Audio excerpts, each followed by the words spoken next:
Hello, everybody, and welcome to PharmaPass OSCE preparation course. This is Module 1, Chapter 1. This introductory module is very important in terms of understanding what OSCE is and what is expected in OSCE. So without further ado, I will jump into the important stuff. What does OSCE stand for? O is standing for objective, which is against subjective. Basically, it means without bias or discrimination. How is it without bias?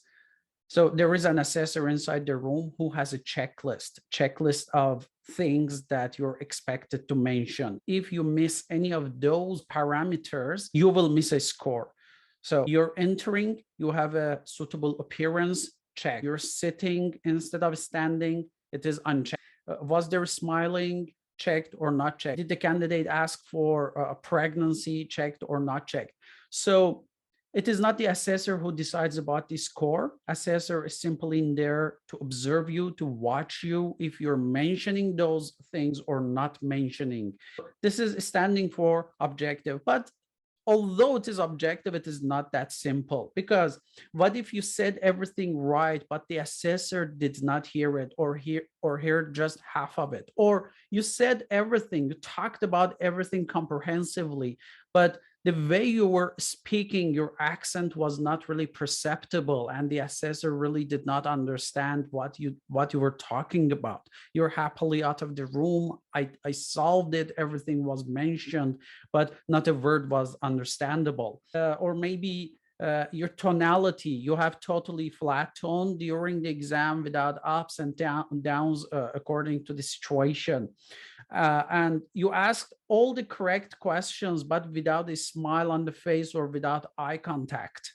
As I said earlier, what if you entered the room and you just directly went to the chair and sat down instead of waiting politely for the patient to enter? You must be approachable in the exam. Well, the assessor will not tell you speak louder. The assessor will not tell you be in a standing position, or the assessor will not tell you please speak in an understandable way because I'm not able to perceive you. The assessor will not give you any hints. So it is very, very important to be observable, to be understandable. In terms of communication skills, of course, I will elaborate more in our sessions and in upcoming modules. Also, I'm going to very much detail in our private sessions. But just so you know, in this introductory chapter, it is, of course, it is an objective exam, but there are some important things to take into consideration, and specifically in terms of communication.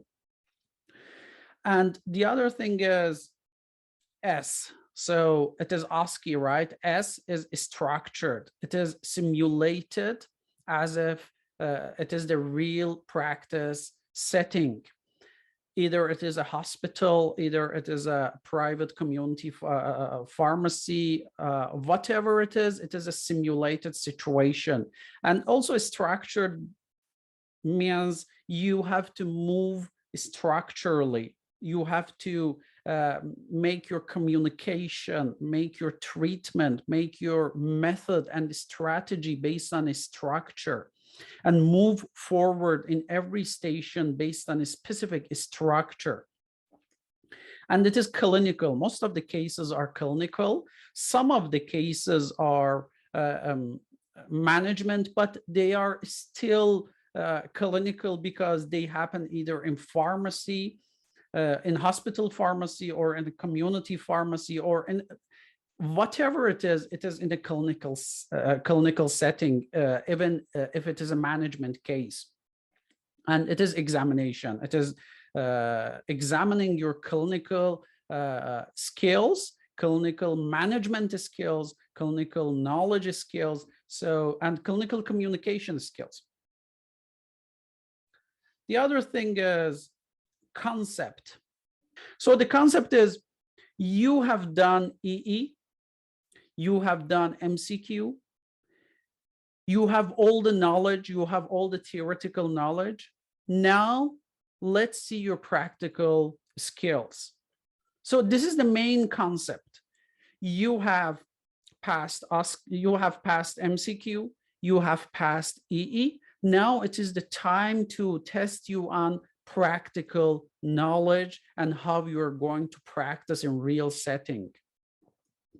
This is what the OSCE is about. The concept of OSCE is, it is basically about the workflow. It is pharmacy workflow. So the exam, what does it mean? Of course, I will talk about pharmacy workflow in very much detail in a different module. But the thing is, in the exam, each station is simulation of one part of pharmacy job. In the pharmacy, there is order entry. So let me return back to this image. Order is received. There is this prescription. We are receiving prescription. We are entering it into the system, and we are entering the data. Then data must be verified. Then pharmacist does the verification. Then it is being picked up, and there is the counseling. Each of interactive or non-interactive cases is designed based on pharmacy workflow. When you're practicing, it is a good idea to wear your lab coat and practice as if you're a pharmacist in real pharmacy and you're moving according to workflow. Imagine you have a shift today and you're supposed to do 100 data verifications. That is 100 non-interactive OSCE cases. Or you're going to give like 15, 20 counseling to different patients. And imagine pharmacy manager is watching you. The other thing is they are designed on real scenarios. They are about real scenarios. I remember when I was studying for my OSCE, there was a case in one of the cases, the patient comes and says, we were practicing, it was a practice case. The patient came and the patient was given Thiazide and also Ramipril, and the patient was asking, why am I given two medication? What's the difference? Isn't it better just to take one with higher dose? And the answer was, no, you have to take two different medications because they're working with different mechanisms on different parts of the body. I remember clearly, this was one of my practicing cases when I was preparing for OSCE, and it really happened. It really happened in real life practice. Or the other thing is, every day we are seeing lots of people who are non-compliant on their medications. They're coming 20 days left, 50 days left, I don't know, or they are coming earlier for their medications and it is narcotic. So counseling on these situations, it is very important because they are real life scenarios and we have to be proficient in giving advices to these patients. Exam duration, it takes 30 to 60 minutes to get you admitted and get you registered, plus wait time. When you enter the building, you need to have your ID, government issued photo ID like passport or driver's license. And because people are lining up and they are entering one by one and they are being registered, admitted one by one, it will take like half an hour or 1 hour. And there is this candidate orientation room, washroom use and demonstration of timing signals. You hear how the buzz sounds. If you have any questions, you can ask in that room. It is called orientation room. And 90-minute is first half of the exam, 1 hour and a half. 20 minutes is mid-session break. You can have your snacks, you can eat, drink, use washroom. And the other half of the exam is another 90 minutes. And signing out and sequestering is the final stage. So what is signing out and sequestering? It is everybody leaves the exam center at the same time. Usually exams are held in two sessions, like morning session and evening session.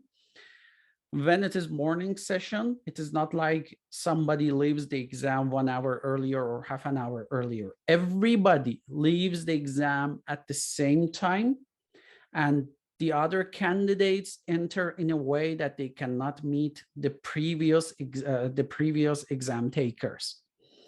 So sequestering means they are grouping up all the exam takers, all the students, and then they leave and they sign out together while other candidates are being signed in a way that they do not meet each other. And this happens in all cities the same time, regardless of the time difference. If it is, for example, let's say if in Toronto it is 10 a.m., it happens, for example, let's say 8:30 in Alberta. So the time is arranged in a way that it happens, signing in and signing out happens the same time for everybody. The next thing is orientation room. Okay, you enter the orientation room. As you see, orientation room looks like this. It is like a classroom. You will have a board in front of you.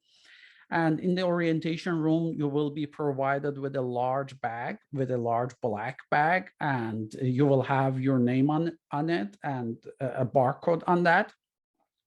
This black bag is given to you so you can put all your personal stuff inside that. Everything should be there. All your pockets must be empty. You cannot carry anything inside the examination room, and they will explain to you some important stuff like what the buzz sounds like, and you can ask your questions, and they will offer you washroom. If you need washroom, you can go to the washroom. Under the stress and anxiety, most people do. And then you can have your snacks and the bottle of water. But the important thing is whatever you have, either it is chocolate, either it is water, or whatever it is, you should peel off the labels. You shouldn't have the labels on. And they will actually ask you to do that. And if you have your own bag, they will provide you a bag that is standardized for the exam, so you can put the snacks inside that bag.